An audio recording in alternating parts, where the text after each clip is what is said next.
Hello guys, so we have made another video for you. This video is about DC motor wirings. So AC motors, which is stars and delta, and there is a little bit difference for the DC drives. We have only field and armature wirings. So here is one tip for you, that the wires which have larger dia are of armature, because armature has higher rating, and the smaller dia cables are of fields.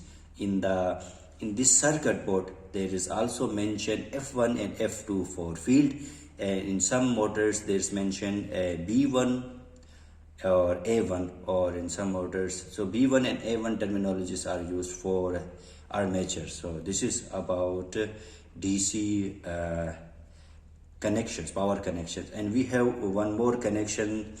This is about Techo. This is Techo connections. We have two wires for Techo connections in almost every DC motors.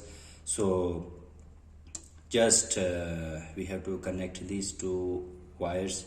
And another, we have wire coming from motors. We have two these, as these red wires are of temperature sensors. So these two wires are also important. So for commissioning purpose, you have to connect first these two field wires, armature wires, Techo, and temperature wires. So this is about DC motor connections. Hope you will These are armature wires. As you see, the dia is much greater than these two wires, and these two are field wires.